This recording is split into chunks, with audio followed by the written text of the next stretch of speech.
Hey, what's up, guys? I am back. I have moved to my new place. I have started the new episode. I have conquered Vesper's host on contest mode. Great pride there. Shout outs to my buddies Jaffe and Stroud for being with me for that clear. Through that clear and through the subsequent runs that I have done, I have managed to acquire a copy of each of the weapons. Not necessarily the copies that I would like to have on those weapons, but I can speak to the quality of the individual weapons at this point. So expect that when you have that ideal roll, you're going to have a much better experience. Of that, I have no doubt. But even in these imperfect forms in some cases, I actually think these weapons are a ton of fun. They feel great. They look incredible. And if you haven't purchased the Dungeon Pass or if you haven't played Vesper's Host, this might be the one that you actually consider. If you've held out in the past and you say, Warlord's Ruin wasn't enough for me, Indebted Kindness wasn't enough for me, whatever the case may be, this dungeon is really good and you should absolutely be playing it. Now, with no further delays, let's get into our first weapon. The first weapon we're going to talk about is the VS Velocity Baton. This is a void area denial frame, making it the second since Lost Signal from the previous episode, and the first in the energy slot rather than the kinetic slot. This version of the gun I particularly has under, over, and destabilizing rounds, which I am a huge fan of destabilizing rounds on special weapons. Choir of One was a huge eye-opener for the effectiveness of that perk on weapons that can just dish out damage like that. So destabilizing rounds is actually a pick I really endorse on this particular weapon, and there are a lot of great options. The info I am pulling is from the game post. They have an article that has the listing of the weapons and the community gathered rolls on them. I will link that in the description, but for now, the column 3 options for the baton are Demolitionist, Reverberation, Slick Draw, Under, Over, and Danger Zone. And in the fourth column, we have Adagio, Harmony, High Ground, Attrition Orbs, and Destabilizing Rounds. As far as the third column goes, Demolitionist is a huge win. Being able to spread out and cover as much ground as you can with an area denial frame, take care of those ads really effectively, and generate that energy is going to be huge. And again, while I like destabilizing rounds, I have heard a lot of hype from the community around attrition orbs. Apparently, this weapon is very capable of generating orbs at a high level that we really haven't seen on a weapon like this so far. So definitely keep an eye out for that. If you get the attrition orbs roll, do not hesitate to give it a try. I'm hearing people generating 2 orbs per volley, which doesn't sound like a lot immediately, but when you're doing that repeatedly over and over and over again, you're generating a ton of orbs, that's a ton of armor charge, and that's a ton of super energy. So definitely keep an eye out for that. And anybody running a void build or just needs a easy to use grenade launcher and they really like the weapon they're using in their kinetic slot, this is going to be a great option for the artifact in this episode. So definitely take the time to get a high-quality Velocity Baton. Next up is going to be the VS Chill Inhibitor. This is a heavy ammo grenade launcher. It is a rapid fire frame, and it is stasis. And again, in an episode like this where we have artifact perks focused on grenade launchers, this has a lot of potential to have a huge impact on your experience in this episode and, in this dungeon. My particular role is Attrition Orbs and Bait and Switch, which is halfway to where I want to be. In the third column, we have options such as Demolitionist Envious Arsenal, Attrition Orbs, Cascade Point, Danger Zone, and Rhyme Stealer. And in the fourth column, we have Bait and Switch, Chain Reaction, Reverberation, Explosive Light, Surrounded, and Chill Clip. That fourth column has an option for everybody. If you want to use this as an ad clear grenade launcher, you have Chain Reaction and Reverberation, and potentially in that scenario, Surrounded if you want to get real risky with it, especially if you're running Danger Zone. That's a very interesting combination. Demolitionist is one that people will like if they are, again, going for an ad clear role. Cascade Point is very popular. Rhyme Stealer has some potential with Chill Clip, but ultimately what you are looking for on this weapon is Envious Arsenal and Bait and Switch. Those perks were meant to be together. As most of you will already know, Bait and Switch is activated when you deal damage with your other two weapons.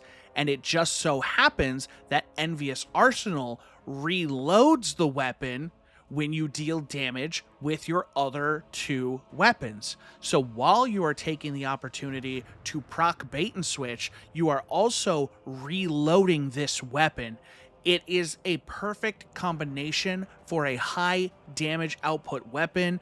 Rapid fire frames did just get a slight buff in this episode, and this grenade launcher has the potential to be the #1 legendary heavy of this episode. You absolutely have to get your hands on one of these.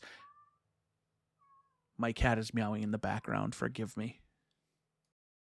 Next up, we have the VS Gravitic Arrest, which is a void adaptive frame fusion rifle, which I don't believe we have had since the Epicurean, which came with duality. I could be wrong about that. I don't think I am. Correct me if I'm wrong in the comments. This particular fusion rifle, one, has an incredible sight on it, along with the auto rifle. So when you get this, you absolutely need to use that sight. There's something about it. I absolutely love it. The way it tracks the ammo at the bottom of the scope and things like that. It's such a charming blue outline of the enemies. It's great. I love it. It's a small thing. I absolutely adore it. But this weapon also comes with some very interesting roles. My particular role is Unrelenting and Successful Warm-Up, which is actually a pretty good role. I think I got this one after I recorded, so I believe the one in the footage is Withering Gaze, which is the new perk that weakens enemies. I'll get more into the column 4 options later. Withering Gaze is not my favorite option on this fusion, and the reason being is the time it takes to proc, which on a sniper rifle, which we have 2 options for that in this episode, it makes sense that you want to be ADSing, lining up your shot, and then taking advantage of that Withering Gaze. It takes about the same amount of time as, say, No Distractions to proc. When you're using it on a fusion rifle, it feels a lot more sluggish because you have the build-up time to activate the perk, then you have the charge-up time to fire the weapon. It's not a huge time difference, but it is noticeable, and I really didn't enjoy it. And I'm much more interested in this role, but even this is not my perfect role. In column 3, we have options such as Repulsor Brace, Under Pressure, Unrelenting, Demolitionist, and Heating Up. There may be another one. As of this time, the post was not updated with an additional column 3 perk. This is what we have right now until the API updates. In column 4, we have Closing Time, Withering Gaze, Chain Reaction, that's right, Chain Reaction, Successful Warm-Up, Kickstart, and Fragile Focus. For me, I think Unrelenting has been a heavily underutilized perk for the last several years, and seeing it appear on more weapons has actually been really nice. Having healing on demand just by using your gun and killing enemies with it is huge. And I know there's a lot of healing options out there right now. I don't think that makes having a perk like Unrelenting any less valuable. Aside from that, you have the classics like Repulsor Brace and Demolitionist, which I believe are going to dominate that column. When it comes to column 4, I am absolutely looking for Chain Reaction. Again, I'm not 100% certain, but I am almost positive this is the first fusion rifle with chain reaction. It is possible that I missed one or forgot one. If I did, again, correct me. But I believe this is the first one because I've been waiting for them to do something like this for a long time. My ideal role is going to be unrelenting chain reaction, because chain reaction is going to help me proc unrelenting more frequently. That is what I live for. And I am very much looking... Knowing Zealots is craftable in Garden, and knowing how much I love that archetype and love that particular fusion rifle, I am more excited for this than I am for the craftable Zealots reward. And this is maybe the number one gun I'm chasing, and the last gun we'll be talking about. So they're going to be competing for time in the same slot. It's going to be really awkward. Finally, we come to the VS Pyroelectric Propellant, which is kind of a mouthful, but one of the guns I am the most excited to get my hands on. Again, I really love the sight that is on this weapon, similar to the fusion rifle. It is a damn shame that they share the same slot, because I would gladly use those two weapons together. The benefit of this being in the energy slot is it is an ARC 600 auto, which I don't believe we've gotten a new one of those since the Crucible weapon many seasons ago. Sorrow something, I don't remember off the top of my head. I was never a huge fan of that particular version of the gun, and the only other option after that is Arc Logic, and Arc Logic has its own problems. We now have a top tier option for a 600 ARC auto rifle. My particular role here does have To the Pain and Closing Time, which I do want to experiment with a little bit in PvP, but isn't going to be what I ultimately settle on. In the third column, we have options such as Eddy Current, Rewind Rounds, Strategist, Unrelenting, Fragile Focus, and To the Pain. And in the fourth column, we have Closing Time, Reconstruction, Jolting Feedback, Onslaught, Kill Clip, and Target Lock. It is very difficult to find a role on this weapon that is going to lose when you have a lot of great options like this. Rewind Rounds is an immediate top tier perk in the third column. Strategist is a great perk if you are relying heavily on your class ability. Unrelenting, as I discussed a little bit ago, is a great just survivability perk that serves a lot of benefits. And the buffed Eddy Current has been really changing people's minds, and so I feel like I have to give that thing a try. As far as the fourth column goes, Reconstruction is interesting in the fourth column. Something like Unrelenting Reconstruction could be a very interesting combination.